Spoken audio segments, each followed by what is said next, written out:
Bonsoir, bienvenue dans cette nouvelle émission Quoi de neuf. Ce soir, je reçois M. Samuel Perrault, nouveau président de la Ligue de football de la Martinique. C'est pour la 4e fois qu'il se présentait. Il a remporté cette élection, ce scrutin.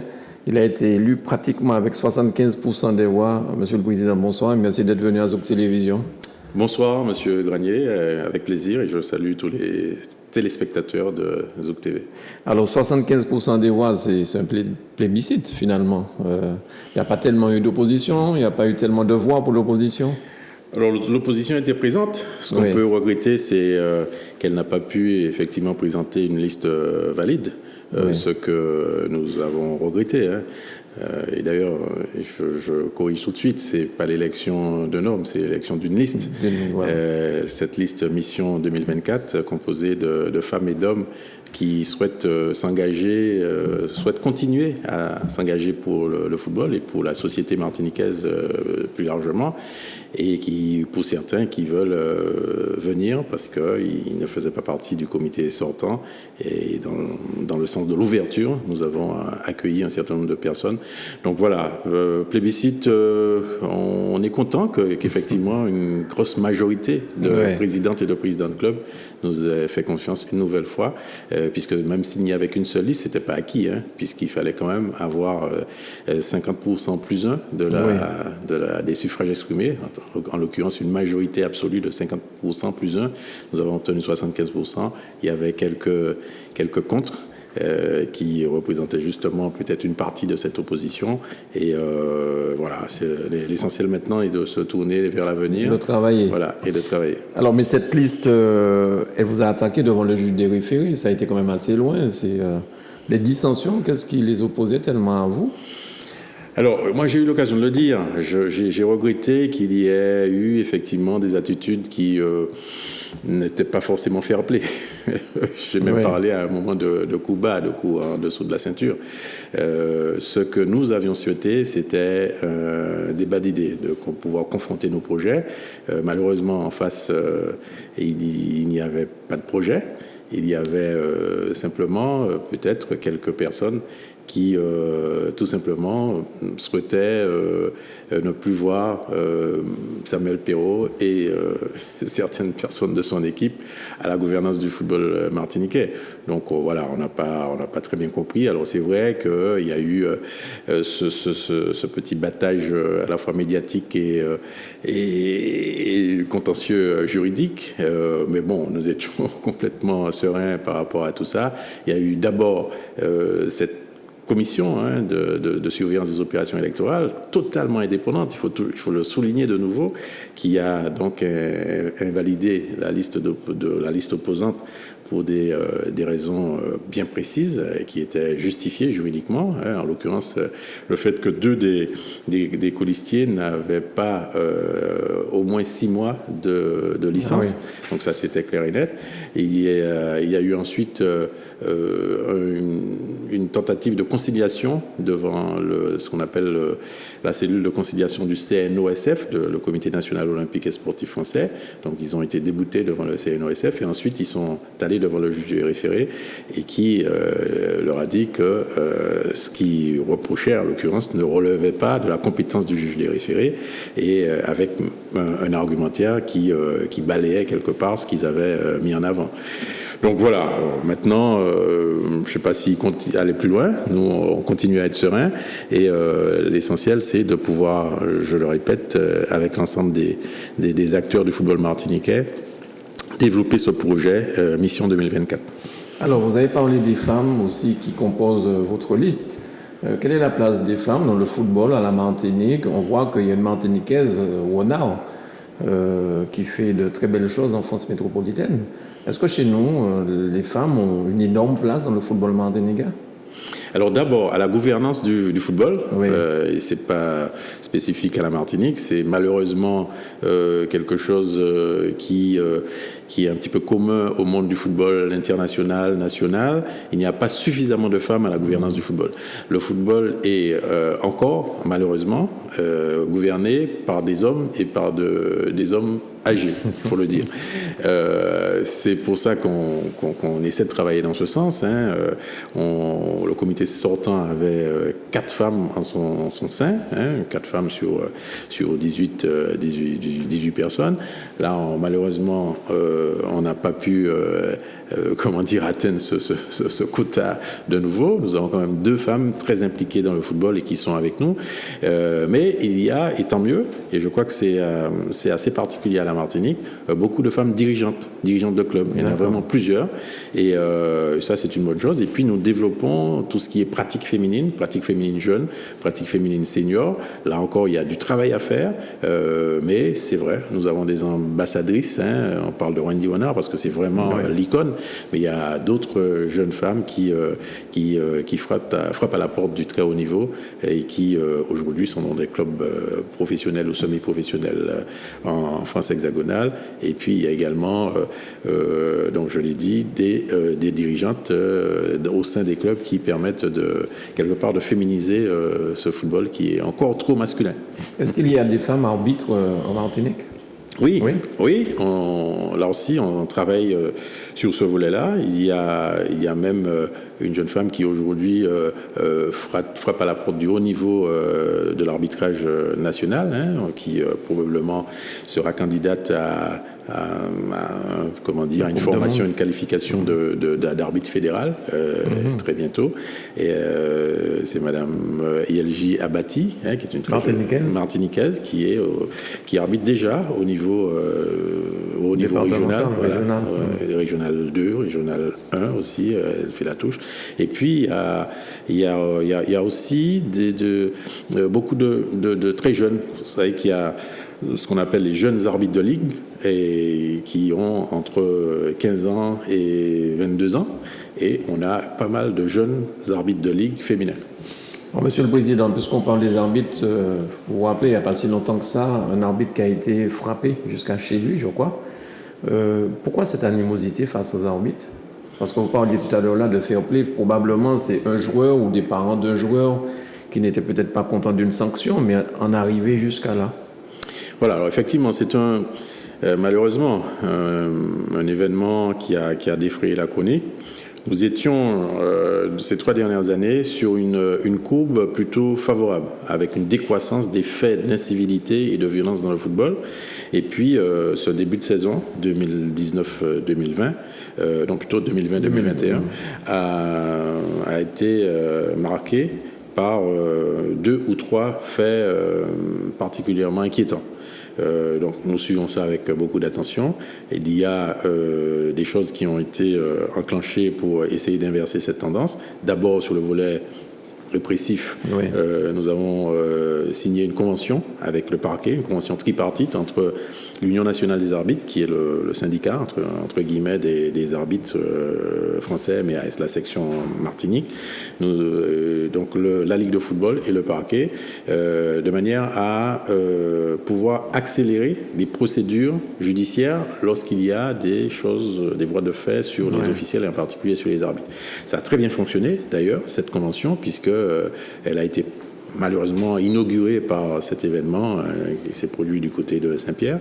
Et effectivement, dans la semaine qui a suivi le dépôt de plainte par l'arbitre et sa famille, les auteurs ont été assez sévèrement condamnés, puisque l'auteur principal a eu une condamnation avec mandat de dépôt à la prison du COS. D'accord.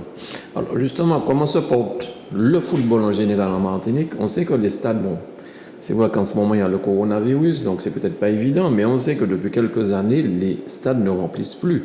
Et quelque part, c'est cet argent qui permet au club de pouvoir être un petit peu financé. Et pourtant, on ne peut pas dire que le Martiniquais n'aime pas le football. Ça, c'est pas possible. Coupe du monde de football, on voit bien, mais j'ai l'impression que les gens maintenant sont plus à la télévision que d'aller dans les stades encourager les équipes. Effectivement. Alors, s'agissant de la fréquentation des stades, on ne peut pas comparer ce qui se faisait il y a 40 ans et ce qui se fait aujourd'hui, pour diverses raisons. Et des raisons essentiellement sociétales, parce que il y a d'autres centres d'intérêt en termes de loisirs. Les gens ont à faire des choix économiques, hein, parce que si j'ai l'habitude de dire, si avec votre famille vous devez un vendredi soir aller avec la famille au cinéma, le samedi sortir avec madame ou monsieur pour aller prendre un verre au restaurant et en même temps aller voir un spectacle à l'Atrium, il y a peut-être un choix à faire ce week-end-là par rapport à avant. Il y avait moins d'opportunités et tout le monde allait au stade Louis Achille, au stade Serge Rouge, et avec cet engouement autour du football. Quel est le prix pratiqué à peu près pour entrer dans un stade? C'est entre 5 et 10 euros. Et je ne pense pas que ça soit ça le frein par rapport à la fréquentation des stades, parce que si on prend l'exemple de plusieurs finales qui ont lieu ces jours-ci, hein, on a des tarifs qui commencent à 5 euros, 4 ou 5 euros. Donc c'est autre chose. Donc j'ai dit l'évolution de cette société, mais c'est également, et on l'a vu de manière très nette il y a une vingtaine d'années, l'arrivée de la concurrence audiovisuelle avec ce qui se fait de mieux dans le football européen, qui se montre à la télé en même temps que se joue le football amateur ici. Et nous sommes les seuls en Guadeloupe, en Martinique et en Guyane, compte tenu du décalage horaire, à subir de plein fouet depuis une vingtaine d'années cette concurrence. Le football amateur en France se joue le samedi après-midi, il se joue le dimanche après-midi, et le football pro se joue à 20h, à 21h. Donc vous n'avez pas, et même à La Réunion et à Mayotte, où vous n'avez que 2 heures de décalage, vous n'avez pas cette concurrence directe. Par contre, nous, lorsque vous avez un samedi après-midi, Essor Préchotin, Club Colonial, en même temps, vous avez peut-être Angers, je ne sais pas, Marseille, et peut-être que certains ne vont même pas regarder Angers-Marseille, mais ils vont regarder Atlético contre Barcelone. Donc ça a été très marquant il y a une vingtaine d'années, quand cette concurrence est arrivée. On a vu de manière très, très nette décroître l'affluence au stade. Maintenant, tout n'est pas perdu. Il y a une stabilisation de cette fréquentation, c'est-à-dire que ceux qui viennent continuent à venir. Maintenant, il faut qu'on essaie de capter de nouveaux clients. Donc, lorsqu'on a, après le premier confinement, repris la pratique, on a eu l'impression d'un frémissement, notamment en direction des jeunes. Donc voilà, on va continuer à travailler sur ça, à faire d'autres offres de pratique. Il y a le futsal qui fonctionne très bien et qui attire un public différent, un public plus jeune, un public qui est plus attiré par quelque chose de fun, tout ça. Et ça nous a permis non seulement d'augmenter le nombre de licenciés, mais également, effectivement, de constater que l'intéressement d'une partie de la population est plus important vis-à-vis de cette pratique.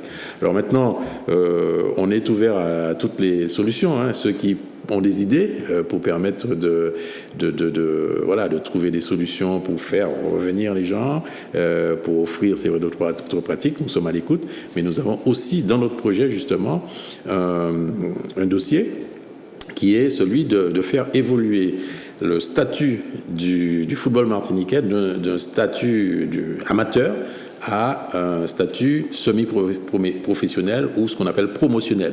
Donc les choses sont déjà écrites, le projet est prêt et on pense qu'à courte ou moyenne échéance, on pourra faire évoluer le statut même de ce football. C'est-à-dire ces footballeurs pourront peut-être avoir une paye, c'est ça, semi-professionnel? Quelle est la différence entre...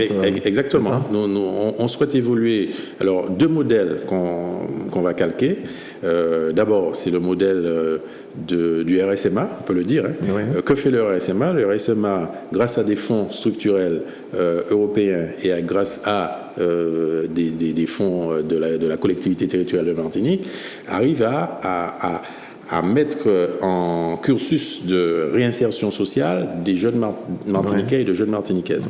Donc, on va calquer ce modèle-là pour le financement de notre projet finalement de professionnalisation de jeunes martiniquais dans le foot. Et le deuxième modèle, ça va être la MLS, la Major League Soccer, c'est-à-dire le football nord-américain aux États-Unis, qui a une structure employeuse unique qui recrute des joueurs qui financent finalement cette opération et qui met par des systèmes de draft, qui met à disposition des clubs les joueurs qui sont recrutés par la MLS. Donc le modèle, il est construit déjà, parce que tout est une question de financement évidemment, c'est un socle de financement comme le RSMA par la collectivité territoriale de Martinique, une couche, j'allais dire, des tutelles sportives.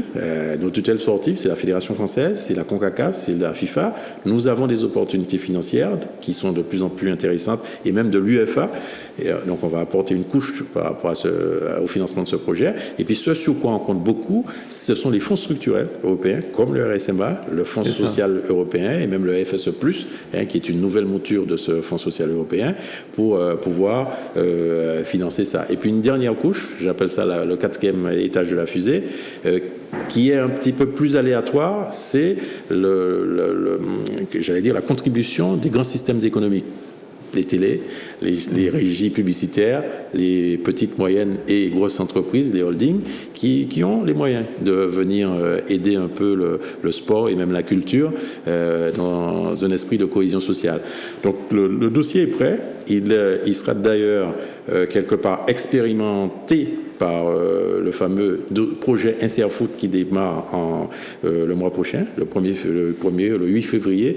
On aura un recrutement de 16 jeunes Martiniquais dans cet esprit-là, des licenciés qui sont dans des clubs du centre-nord Atlantique et qui seront un petit peu la préfiguration de ce dossier. Alors justement, on parle de licenciés. Il y a combien de licenciés en Martinique ? Alors ça varie d'une année à l'autre. Aujourd'hui, on peut dire qu'on est autour de 11 000 licenciés. Et sur ces 11 000 licenciés, vous avez à peu près 6 000 jeunes. Quand on parle de jeunes, ce sont des jeunes garçons et des jeunes filles de moins de 20 ans. Ça commence par les débutants à 5-6 ans et ça va jusqu'aux 19-20 ans. Et après, vous avez une population de seniors et de vétérans. Et puis vous avez également les licenciés, dirigeants, éducateurs, commissaires, ceux qui font fonctionner. Donc tout ça réuni, c'est à peu près effectivement 11 000 licences, toutes catégories confondues. Et on voit l'impact que ça représente dans la société martiniquaise, parce qu'autour de chaque licencié, vous avez une famille de 2, 3, 4 personnes.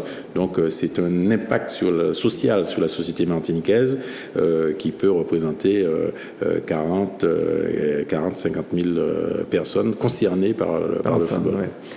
Comment, Monsieur le Président, et ce sera ma dernière question, comment vous trouvez, comment on peut comprendre l'engouement des Martiniquais, Guadeloupéens, Guyane et probablement aussi, pour les grandes équipes comme PSG, Marseille, enfin bon, j'entends même chez moi mon petit-fils de 9 ans qui dit les Parisiens. Comment on en arrive là, en fait, à supporter ces grandes équipes nationales, internationales, et pas les équipes de chez nous? Oui, alors, bon, peut-être qu'un sociologue ou un anthropologue pourrait mieux répondre que moi. Moi, j'ai ma petite idée. Bon, c'est vrai que c'est un problème, effectivement, sociologique martiniquais. Bon, vous êtes journaliste, vous connaissez un petit peu... je n'ai pas envie de parler de travers, mais nous sommes décentrés. Aimé Césaire parlait de ça. On a tendance à regarder l'extérieur avant de se regarder soi-même. Et on a tendance malheureusement à consommer ce qui vient de l'extérieur, dans tous les sens du terme, avant de consommer local. Donc c'est étonnant. Et nous travaillons aussi cet aspect des choses depuis les écoles de football pour essayer de concerner les enfants par ce qui se passe localement. Nous travaillons sur des outils des outils éducatifs en utilisant le football. Il y a, et ça il faut le reconnaître, un outil qui s'appelle le programme éducatif fédéral. C'est la Fédération française de football qui a mis en place ce programme et qui est très performant parce que ce sont des des fiches, des CD, des vidéos qui permettent d'apprendre aux enfants à être concernés par les questions sociétales, de sécurité routière, de santé publique, de respect de l'environnement, de respect de la règle. Et avec cet outil, on essaie, depuis les écoles de football, avec les clubs, évidemment, ce sont les clubs qui sont en première ligne sur ça, pour essayer de changer cette dynamique. Et puis, avoir aussi des modules qui permettent de demander aux enfants de reconnaître d'abord ce qu'ils sont capables de produire par eux-mêmes en Martinique. Alors, nous sommes encore à la période des vœux. Est-ce que vous avez des vœux à formuler au monde du football à la Martinique et puis aux Martiniquais en général? Oui, alors nous avons un slogan par rapport à, j'allais dire, cette petite campagne de politique sportive qui nous a permis d'être élus. C'est VAE, valeur, ambition, engagement. Valeur au pluriel d'ailleurs, et ambition et engagement au singulier. Bon, donc toujours très axé avec les membres de ce nouveau conseil de ligue, toujours très engagé sur la question des valeurs, le respect de la règle, le respect de soi-même, le respect de l'autre, et c'est par essence que le sport doit enseigner, et aussi une notion d'exemplarité. Ça manque aussi. Il y a des références qui sont négatives de la part des adultes, qui ont l'ambition parfois justement comment dirais-je, d'éduquer les plus jeunes, de leur demander de rester sur un certain chemin, sur un bon chemin, de leur inculquer des choses comme c'est vrai, le respect, mais également le sens de la souffrance, apprendre à l'école. Bon, donc il faudrait et je le prends pour moi-même, je suis parent, qu'on puisse parents et grands-parents même, qu'on puisse être dans cette exemplarité. Donc en termes de valeurs. Et puis voilà, cette ambition qu'on parlait de ce qu'on doit inculquer aux jeunes pour qu'ils puissent avoir confiance en eux et se dire que oui, peut-être que Ronaldo, Messi est capable de faire de grandes choses, mais Kevin Parsemin a marqué un superbe coup franc sur l'équipe du Mexique. Si c'était Messi qui l'avait fait, ça aurait fait le tour du monde. Mais bon, voilà, vous avez Jordi Delem qui est 2 fois champion et vice-champion cette année du championnat professionnel de football américain. Donc on puisse avoir ce regard et dire que nous, on peut faire ça. On a aussi Christophe Herrel qui est footballeur professionnel, qui a commencé au réveil sportif, donc on peut faire comme lui. Et puis effectivement cet engagement pour dire qu'il y a des choses à faire pour aider la société et que chacun doit s'engager. On ne doit pas rester de l'autre côté de la rivière et puis dire non, je vais quitter ces petits bougas faisant faillot et puis moi la caille moi je vais boire de l'eau moins et puis ces petits bougas quand entre eux ou bien qu'il y a une surpopulation carcérale là du côté. Donc cet engagement que ceux qui ont l'énergie, qui ont les compétences aussi ou qui ont l'envie de faire des choses puissent aller et ne pas hésiter à faire des choses bien pour la société. Alors, vous avez parlé du réveil sportif, c'est ma commune, le Gaumont. Est-ce que les municipalités devraient ou pourraient s'engager un petit peu plus? Parce que lorsque je vois l'état du stade du Gaumont, ce n'est pas une question de municipalité. Je me demande, est-ce que c'est la Ligue qui devrait peut-être prendre ça en charge? Est-ce que les collectivités en général devraient s'engager un peu plus pour le monde du football? Alors, c'est un sujet que je connais assez bien. Est-ce que les collectivités, notamment les collectivités communales, devraient s'engager un peu plus? Oui. Est-ce qu'elles le peuvent? C'est pas sûr. C'est pas sûr. Ouais. Parce qu'on sait, voilà, que nous avons dans les Outre-mer et en particulier aux Antilles-Guyane des situations économiques pour les collectivités communales notamment qui sont très difficiles depuis longtemps. Parce qu'il y a la chose sociale, il y a les infrastructures sportives aussi, mais d'autres infrastructures qui posent problème. Lorsqu'on parle de l'eau, par exemple, aujourd'hui, c'est un sujet qui remonte à 60 ans, peut-être à plus. Et donc, je pense qu'il y a une vraie difficulté. On a des exemples. Moi, je peux citer la ville de Saint-Joseph, qui a fait un gros effort pour construire un plan de financement pour reprendre le terrain annexe en synthétique nouvelle génération, et malgré tous les efforts, alors que le dossier était pratiquement bouclé, n'ont pas pu aller jusqu'au bout de cette réalisation. Alors peut-être que ça va reprendre. Il y a des solutions en termes de financement, en termes d'aide, notamment par la Fédération française de football, mais ce sont des solutions qui viennent à côté d'un préfinancement par la collectivité elle-même. Et souvent, elle n'est pas en capacité de le faire. Et ça me permet rapidement de parler de notre dossier d'intégration FIFA. Moi, je dis qu'aujourd'hui, la tutelle fédérale est dans une posture qui est quasi criminelle, en refusant cette autorisation de laisser évoluer les ligues de Martinique, Guadeloupe, Guyane et Saint-Martin vers cette intégration FIFA qui nous donnerait des opportunités financières, notamment en matière de construction et d'aménagement des infrastructures. Sainte-Lucie, même si c'est vrai, c'est un territoire indépendant, mais on peut prendre l'exemple de Montserrat, qui n'est pas un territoire indépendant, parce que c'est souvent ce qui nous est envoyé à la figure, hein, c'est une question de statut. C'est pas vrai, c'est pas une question de statut.